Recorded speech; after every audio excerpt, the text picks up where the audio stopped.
Assalamualaikum, saya Muhammad Rizwan Dor. Terima kasih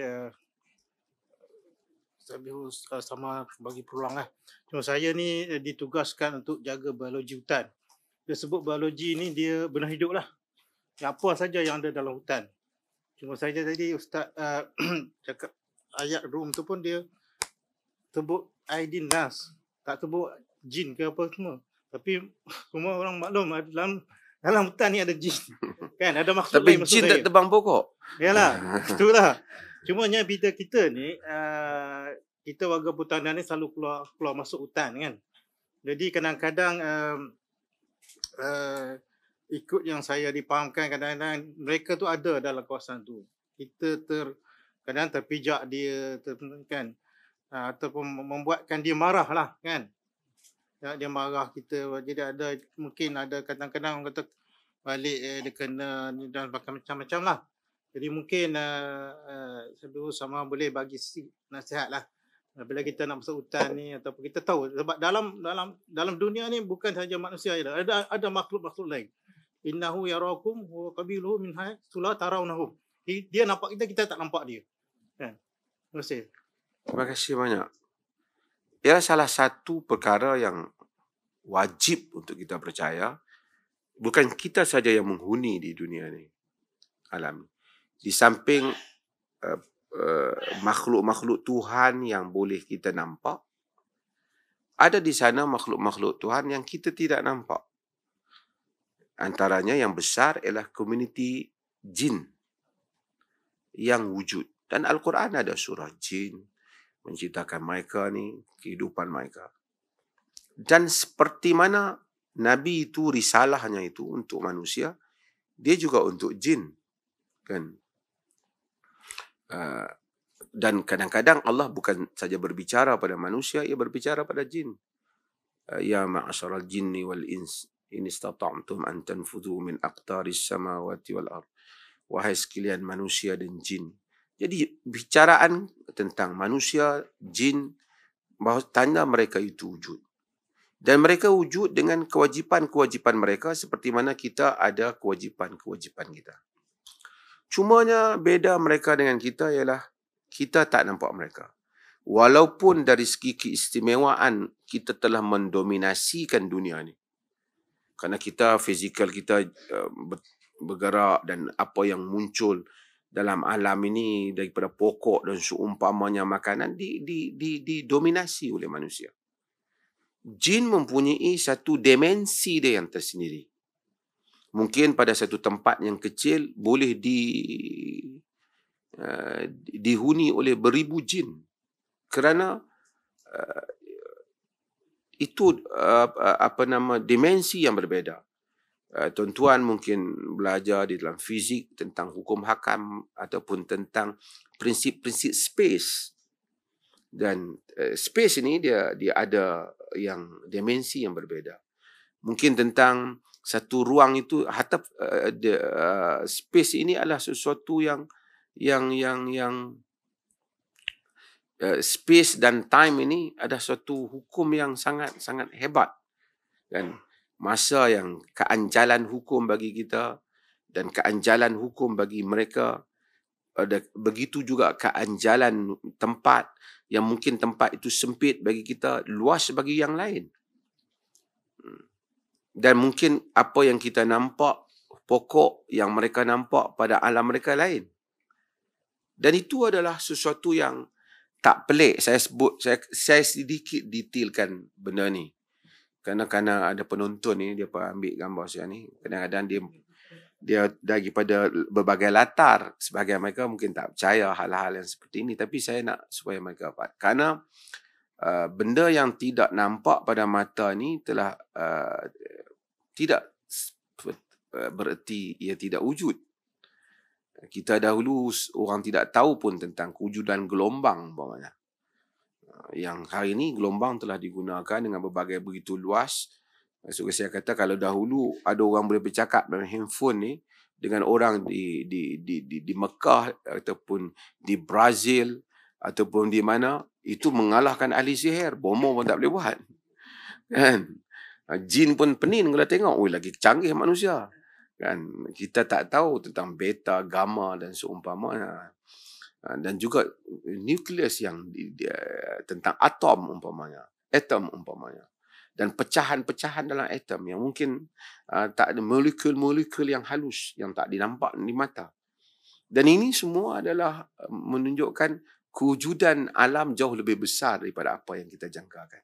Begitu itqan Tuhan di dalam penciptaan sehingga tak tergambar oleh kita. Bukan saja kita tak tergambar pada yang orang lain, kita tak tergambar apa yang ada pada jasad kita sendiri. Apa molekul yang ada, apa yang ada dalam plasma darah kita, apa yang ada di dalam darah putih kita, apa ada pada hemoglobin kita, dan banyak hal-hal yang seperti ini yang penciptaan Allah mendahului, yang merentasi andaian kita. So tak pelik kalau kita bicara tentang kewujudan jin. Itu saya nak bagi point tu. Jadi jin tu wujud dengan dia sendiri. Oleh kerana dia wujud, dia bermasyarakat, kadang-kadang ada masanya dia macam bertindan dengan kita. Kita pergi ke tempat dia, kita macam mengganggu dia.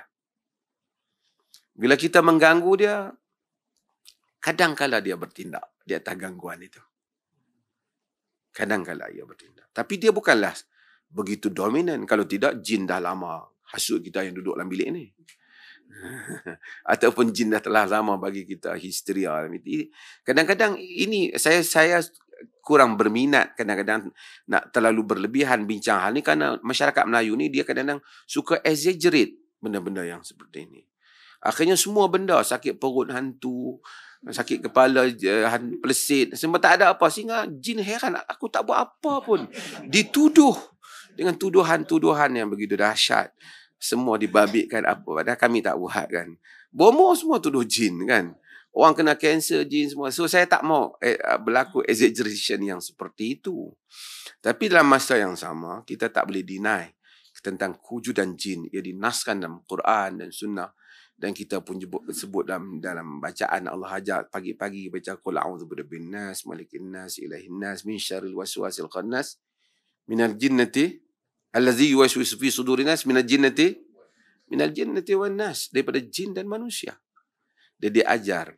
Jadi bila kita pergi ke tempat dia, maka kita disuruh untuk membaca bismillah, membaca bacaan supaya kita, sebelum kita membaling benda yang tajam dan seumpamanya, kerana mudah-mudahan dengan bacaan itu dia berada pada alam, pada dimensi yang lain. So baca, mungkin manusia ni jahat manusia ni, kita baca ayat Quran buat gelak gitu ya. Tapi Allah jadikan oleh kerana dia pada alam yang dimensinya lain, kalau ayat Al-Quran tu mengenai kejahatannya, dia menyakitkan dia. So dia dapat ditangkis. Kerana itu rahmat Allah pada kita. Kerana kita tak nampak dia, Allah jadikan kita boleh tangkis dia dengan bacaan-bacaan. Sebab tu disuruh bila kita pergi ke tempat-tempat hutan yang seperti itu, tempat yang kita baru, untuk kita baca a'udzu bikalimatillahi tammati min syarri ma khalaq. Aku berlindung dengan kalimat-kalimat Allah yang sempurna daripada kejahatan apa yang diciptakan. Itu termasuk daripada kejahatan jin, binatang-binatang yang lain. So kita pergi dengan ada disiplin. So kita bila nak masuk hutan, kita baca bismillah, kita baca ayatul kursi, kita baca bacaan-bacaan yang boleh untuk menjadi hasan, menjadi pelindung kita daripada dia. Kerana kita tak nampak dia. Kalau lebah mungkin kita boleh pakai pakaian supaya dia tak gigit kita. Nyamuk mungkin kita boleh bawa benda-benda yang lain. Tapi kita tak nampak haiwan makhluk yang seperti ini. Allah ajar kita bacaan-bacaan. Dan kita diajar jangan macam tulang umpamanya. Jangan kita beristinja dengan tulang ataupun membuang air panas dalam lubang, kencing pada benda-benda yang menjadi makanan dia, supaya ada penghormatan. That is very important untuk kita dalam kehidupan ini. You have to respect. Jangan begitu selfish. Orang nak hidup awak saja. Hormati, ada kehidupan lain. Macam kita tak bunuh semua benda, ada yang ni binatang ni makan. Kita tengok ada kulat ni, jangan ada haiwan ni makan. Kita masuk dalam hutan, kita hormat. Ada pokok tertentu, tak pasal-pasal kita tebang sana, tebang sini. Kita bawa parang kita, apa saja pokok yang ada kita potong buang. Ada orang tabiat begitu. Agama dia larang. Sehingga di dalam peperangan dia tak bagi potong pokok-pokok yang tak terlibat. Perang tu. This is very halusnya budi bicara, budi yang nak kesantunan yang hendak diterapkan dalam agama. Cuma kita gagal sebagai Muslim. So bila kita pergi, kita tahu ada manusia, ada jin. Tempat seperti itu kan ada jin. Jin duduk di hutan, dan tidak semesti di hutan, di tempat lain pun dia ada. So kita masuk, kita baca dengan bacaan yang baik. Bacaan-bacaan yang melindungi kita. Baca ayatul kursi, baca qul a'udzu birabbil falaq, baca qul a'udzu binnas. Dan ini kita pesan juga kepada budak-budak kita. Jari pada dia duk buat khurafat karut, minta izin anak cucu tumpang nak masuk sat hutan. Kita tak minta izin kat dia macam tu lah. Itu dah karut lah. Kanu rijalun minal ins ya'udzuuna bi rijalin minal jin fazaduhum rahaqa. Quran kata, dulu ada lelaki-lelaki daripada manusia yang meminta lindung dengan lelaki-lelaki daripada jin, lalu menambahkan lagi kejahatan jin-jin itu. Itu disebut dalam Quran. So kita elakkanlah hal yang seperti itu. Tanya pasal jin tu, jin. Betul kawan cerita tu, jin ni kalau kita pergi mana-mana, masuk hutan ke mana-mana ke, salah pijak ke, salah langgar ke, kita tak sengaja tapi dia balas betul-betul ke tu?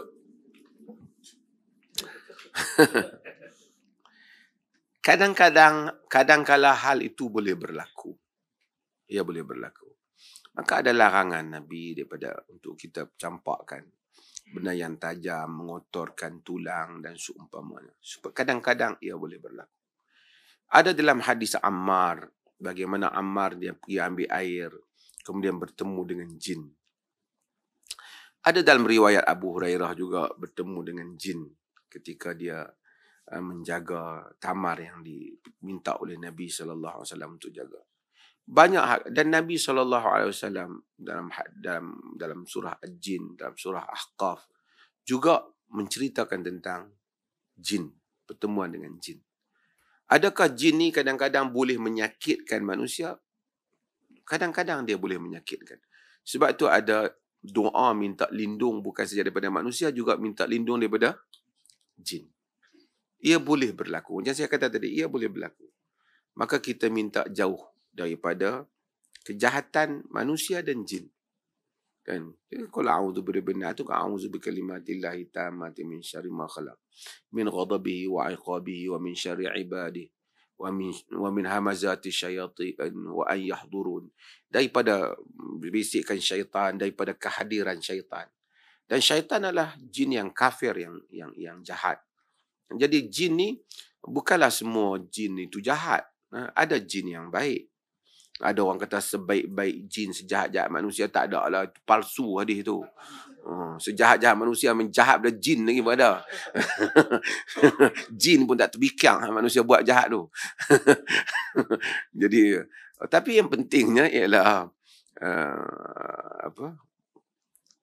kadang-kadang jin bertindak kepada manusia apabila menyakitkan dia. Cuma oleh kerana manusia ni bila jin dia bertindak pada dimensi dia. So kadang-kadang kita tak ada solution. Solution dia kerana dia tu alamnya macam spiritual sedikit, maka solution dia hampir begitulah. Kadang-kadang manusia bila jin ni dia masuk, dia boleh rasuk manusia umpamanya.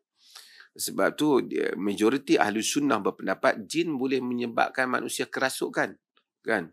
Alladzina ya'kuluna ar-riba la yaqumu illa kama yaqumu alladzina yatakhabbatu syaitan minal mas.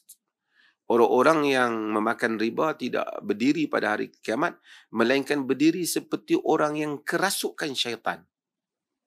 Daripada maksudnya masru' sara', yakni dia kerasukan syaitan. Maksud syaitan boleh rasuk orang. Tak pelik kalau masuk hutan tiba-tiba jadi lupa.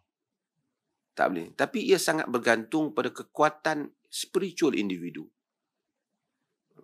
Dan manusia ni Tuhan jadikan dia, kalau dia terlalu sangat, apa saja yang ekstrim menyebabkan kita beyond kita punya our control. Semua yang ekstrim. Terlalu ekstrim sedih akan menyebabkan manusia hilang kontrol diri dia. Terlalu ekstrim takut juga demikian. Terlalu ekstrim seronok pun juga akan menyebabkan awak tak boleh kontrol diri awak. Sebab tu jalan agama yang pertengahan dia tak boleh ekstrim. Bila dia terlalu ekstrim semua jin. Tupai lompat dalam hutan pun jin dah dia kata. Umpama kan? Umpamanya. Itu pun akan menyebabkan dia akan dikontrol oleh yang lain. Sebab tu agama dia minta kita rational, dia minta kita sebab dia minta supaya dalam masa yang sama dia suruh kita akui terwujudan benda-benda itu. Boleh tak jin kadang-kadang kita pijak dia menyakitkan kita tadi? Boleh lah. Boleh berlaku. Boleh tak ada orang yang saya baca satu orang tokoh terkenal nama dia Abu Bakar Al-Jazairi, dia menulis dalam sebuah buku dia tentang hal ini. Dia kata tentang kakak dia.